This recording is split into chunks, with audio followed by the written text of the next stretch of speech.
Morning. How are you? All right. Good. It's been a minute. I'm gonna try it again. Your mom has been calling saying, "Where's Discovery?" And my staff explained that I tried before to give it to you, but we got a little sideways on some other things. This is the Discovery in your case. Although the bag you brought in looks like it's got a whole lot of stuff. That's not Discovery in there? No. That's your legal research, et cetera? Yeah, a lot of issues and stuff I need to discuss with you. Okay. And I have some documents and stuff I need to give you too. But my problem is I was supposed to be getting notarized today. All last week I've been trying to get my documents notarized, and the notary haven't been at the jail. So Okay. I was going to mail it out last week, but I'm still I had my family called in the jail and asking them why haven't they came up and notarized my document that my family brought to the jail for me to sign and notarize. Yeah. So I'm having issues with it, but I was supposed to be sending to you, the DA, and the court clerk certified mail, but Okay. they haven't notarized any of my stuff. Well, we'll wait on it. I mean, you do, if you need it notarized, you should get it notarized. I don't know how frequently the notary comes, but that's different from you getting the Discovery. So I'm gonna give this to Deputy Gordon. He's gonna add it to your big old bag there, but this is all of the paper Discovery. And I say paper because there may well be some video, whatnot, but as you're reading through that, if you identify that there is, video or audio Discovery and you want to watch it or listen to it, you just need to let me know. We'll bring you over here so you can watch it or listen to it. Okay. All right. And I want to discuss about the recusal, and by you denying my recusal on ground that my recusal affidavit wasn't notarized, and I had the counselor email you and tell you that he in fact notarized my recusal. So the one I have isn't notarized. So I ruled on what I got. I did not receive a notarized anything. Reason being because the counselor Glenn, his notary is not the ink stamp. It was the press the engraved in the paper. So when you send the copy, when you get it copied, because my copy didn't have it on it either, but it was in fact notarized. Okay. And I had counselor, I even documented his book when he notarized it and everything. I had him email you to in fact show you that if you put the original document, it was notarized. Okay, could be. You're welcome to renew your motion if you want to, but the one that I received wasn't notarized. At least I couldn't tell that it was notarized. You've helped me understand that maybe there was some kind, one of those, I think they call it embossed. Oh, that's what it's called. Yeah, but that wasn't evident from what you submitted. So if you want to file other things, you're welcome to do that. Is no way you can put the original document and see that it was notarized? Where would the original document be? With the court clerk. I sent it to her, then I got to understand, she's not going to file no affidavit if it wasn't notarized. Okay. No, she's going to file whatever you give her. That's their job. Because I have sent the document before or affidavit and it wasn't notarized. She sent it back saying that it wasn't notarized and I had to get it notarized and sent it back. Okay. Well, I'll tell you what, I will see if there's an original. I just usually see electronic things, but if they've got a paper version, I can take a look at it. Yeah, because he said the counsel said the reason he do that stamp because they can't copyright it or something. He said, so he do the engraved one, the stamp inside the paper. Yeah. And Before we jump into today's courtroom chaos, you need a little context, because what you're about to witness is one of the wildest sovereign citizen moments we've seen in a long time. We're starting in Michigan, where a judge with a memory like a steel trap recognizes a last name connected to one of the most notorious courtroom disruptors from years ago. And just when it seems like this new defendant might be innocent by association, things spiral into confusion, awkward moments, and some subtle judicial shade. Then we head down to Georgia, where a man facing serious murder charges decides the best legal strategy is claiming diplomatic immunity. Yes, you heard that right. He insists Donald Trump personally signed paperwork making him a foreign sovereign with immunity from U.S. courts. Along the way, we get notary stamp conspiracies, fake legal jargon, and a judge trying to patiently navigate through absolute I can still give you a copy of my document even though they're not notarized. What is the document? It's the Declaration of Authority and Assignment that Donald Trump signed off this year. September 30th, saying that I have a right to practice my sovereignty. Because remember, we had an issue by you saying that don't have individual sovereignty. And the declaration that Trump signed September 30th said that I do. I have documented my legal notice and demand saying that I have the status of a foreign diplomat, which means I have and a foreign sovereign, which means I have a foreign sovereign immunity, which is a law that the United States adopted with all the other countries, which say that only way I'm not immune from the court, federal or state jurisdiction is when they're seeking money damages for personal injury or death, which also proves that I do have individual sovereignty.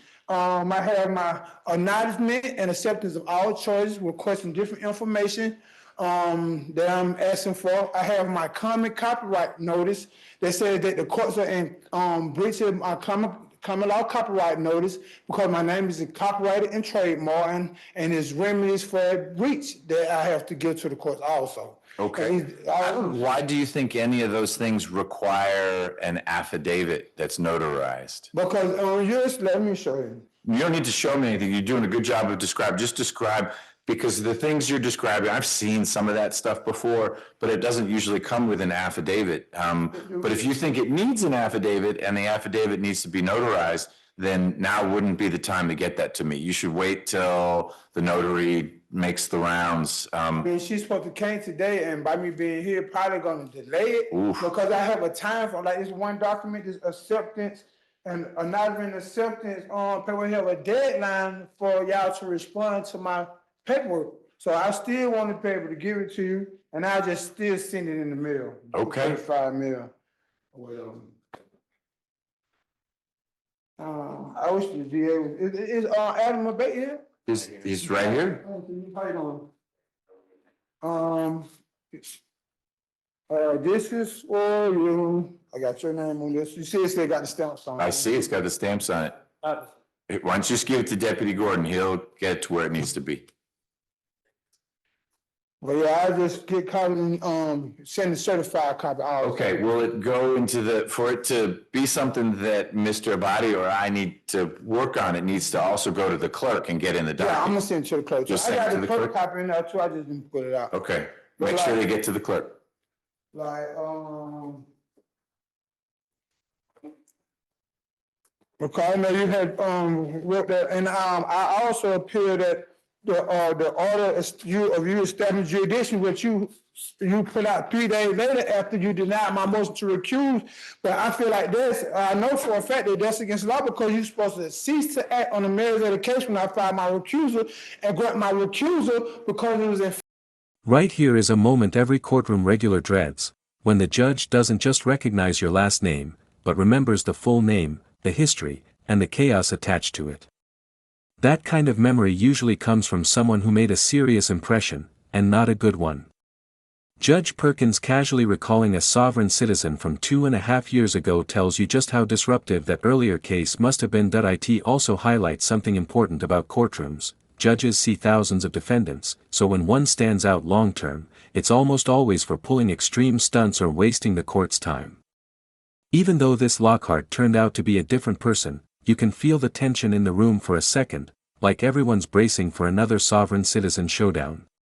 It's a reminder that courtroom reputations stick, and nonsense doesn't fade easily. It's really still at my plea arrangement stage because the last time I was in court, April the 1st, you said you were going to pause the plea arrangement because remember you asked me about the issues that I had in court. You asked me why I didn't file motions on these grounds, and I said I did. Then you looked in the computer, you seen that, you said you didn't see it, and I pulled the stamp copy out that the court clerk stamped and filed in the office. Then you said, you apologized to me and said you're going to get a state to time to respond to my motion, and you were going to make your ruling. The state never responded to my motion. You still made your ruling when the state never responded to it. I don't have to wait on the state if they don't respond. That's what you said in court, Mr. Bedford, Judge Bedford, Your Honor. So they have a chance to respond, but if they don't, I don't have to wait on them, and I didn't wait on them. But let me look one thing up. You said one thing that makes me a little concerned, and then I want you to spend some time with that discovery because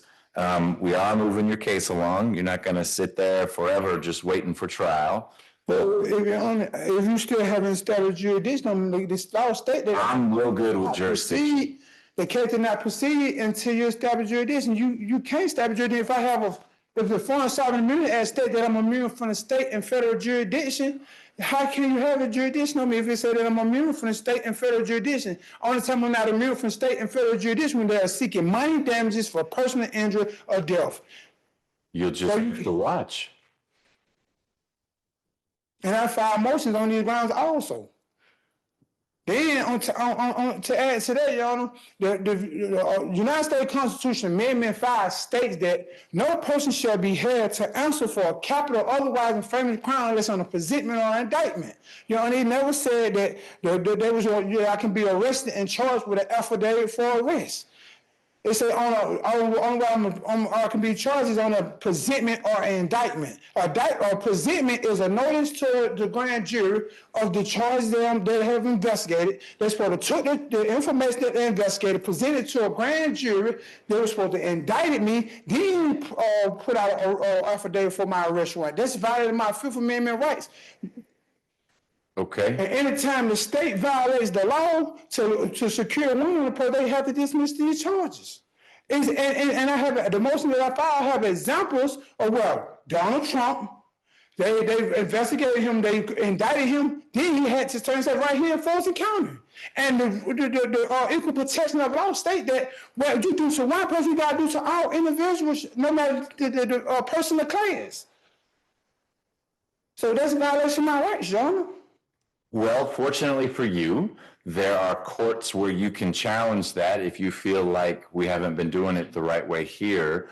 But I'm not finding that you were ever arraigned. We've had lots of conversations. I done been to 4 different plea arrangements, Your Honor. And Now that we're leaving Michigan behind, things take a much darker turn in Georgia. This isn't just about traffic tickets or contempt of court anymore. This man is facing a murder charge involving a dog walker who was killed and robbed. And despite the seriousness of the accusations, Ricky Pierce seems far more focused on paperwork, technicalities, and fringe legal theories than the actual evidence against him. What makes cases like this so unsettling is the contrast. On one hand, there's a brutal crime with a real victim. On the other, there's a defendant treating the courtroom like a loophole playground, hoping obscure language and fake legal concepts can somehow erase reality.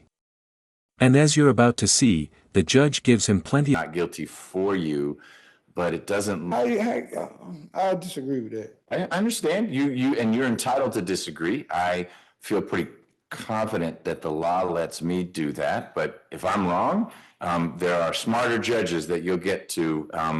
And you can try to convince them that that's not how it's supposed to work. But that being said, I'm gonna have to talk with my team about that. Do you want to do arraignment today? No, I don't, because the case cannot proceed until you establish jurisdiction. You can't try to proceed with my case when you still haven't established jurisdiction. You filed an order claiming to establish jurisdiction when you wasn't supposed to cease to act upon the merits of my case. I had already denied the motion to recuse. On the ground that you never had, Your Honor. Well, I'm gonna go look at it. Like you said, fact notarized. You told me that, and so I'm gonna go check. And so if we need to unwind all that, we can unwind all that. We can do this again. You're the one who's got all the time in the world. So you're gonna sit tight. And this declaration of authority and service is evident. The declaration of authority is Donald Trump just signed, and it has a signature on it that he signed. It's in that package that he signed September 30th to prove that I have diplomatic immunity. Okay. I look forward to you getting him in here as a witness, explaining how he has anything to do. I even asked you to subpoena the governor or Brian Kemp to court to testify to these facts. I asked you to subpoena the Secretary of Washington, D.C. also to these facts, and motion that you denied on ground that you didn't have. I've been asking for these things, Your Honor, to prove my issue, my arguments in court, but you still denied me these rights. This whole notary argument is a classic move in pseudo-legal circles. Instead of addressing the actual substance of a motion, the focus shifts to stamps, seals, embossing, and technical quirks, as if one tiny formatting detail can magically overturn court authority.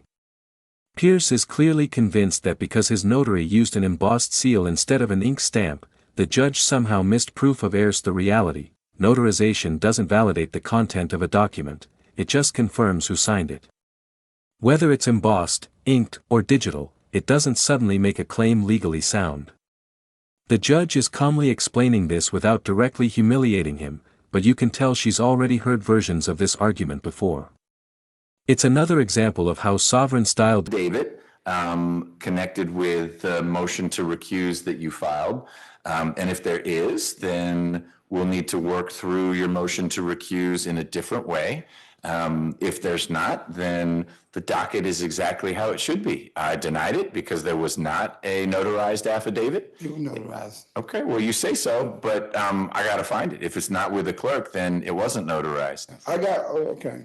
Another thing, this public servant question that I needed, is the public servant is on the Secretary of State website. It's a legal document, and it's basically states that anytime a public servant interact with a private American, these documents have to be answered and filled out before you can even ask any questions of me. So this is also part of the documentation also. Okay, it's in this envelope? Yes. Okay, well, then I've got it now. So I'll take a look at it. But step one is I gotta go look in the clerk's file to see if there is an embossed affidavit. And if there is, then we'll proceed accordingly. If there's not, then trial's coming up. So make sure you look through that discovery. All right? Have a good holiday. I'm still getting the appeal that I filed on those the recuser and the standard jurisdiction. I'm still waiting to hear from them, right?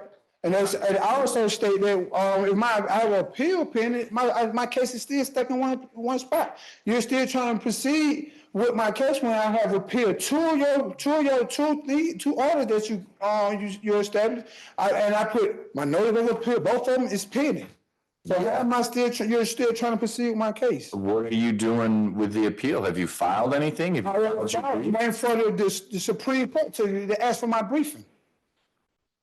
Have they told you that it's been I documented? right here also where I don't want any more papers. It'll be in the docket, and so I'll take a look. But you're right, if your case is with the Supreme Court, then I guess you'll sit tight until they rule on it, and then if they grant you relief, we'll figure out what to do. If they deny you relief, then you will have been our guest for that many more months. Another thing I would like to add to the record too, it was a fire at Forsyth County Jail September the 12th. I'm pretty sure y'all heard about it. Heard a little bit. Yes, I was, I probably had my mom call and tell you about it. I was the orderly on the floor. So the sergeant that was on the floor, he froze up. I then snatched the fire extinguisher out of his hand, ran in the dome full of fire. The ceiling was on fire and everything and got right up on this fire with a fire extinguisher that was empty. I went in this dome 3 different times and all 3 fire extinguishers were empty. The fire sprinklers never worked it. And then I collapsed and fell out and got rushed to the hospital for smoke ventilation. How are you doing now? A little better? Yeah, it's like now that I breathe, like my lungs, like they burning a little bit. Yeah. When I breathe, and I have shortage of breath since then. Well, I appreciate you trying to do the right thing. It's too bad those fire extinguishers were empty. That's not helpful. 3 of them. It's a lawsuit. Okay. And I'm in the process of filing a lawsuit now on those issues. Okay. Because I feel like how y'all get paid for this every day to be trained for this, and you freeze up. The officer in the booth, the officer in the tower, she left them locked in the dorm, and I took it upon myself, like, come on, they locked in the dorm, I had to do something. Lewis Haynes had jury trial on November 13th. The jury found the defendant guilty of both charges and assessed punishment. The defendant filed a motion for a new trial and requested a hearing. And the state has filed a response to the defendant's motion for a new trial. And Mr. Haynes, you received a copy of that response, correct? Correct. Okay. All right. So, Mr. Haynes, this is your motion. I'll let you go ahead and summarize your argument for the court. Can I find out is this a court of record? Yes, sir. We're a court of record. As I said at the start of every one of these hearings, that everything is on the record, everything is being reported, and streamed live as required by statute. And if when you had your jury trial, you were given the little pamphlet of information about how to appeal, and that's an appeal from a municipal court of record. And here it is, the moment the entire argument officially leaves reality. Pierce isn't just claiming special legal status, he's asserting that Donald Trump personally signed paperwork giving him sovereignty and diplomatic immunity. This is one of the most common sovereign citizen myths, built around misinterpreted executive orders, international law, and pure is no such thing as an individual becoming a foreign diplomat inside the US by filing paperwork. Diplomatic immunity is granted between governments, not self-declared by private citizens.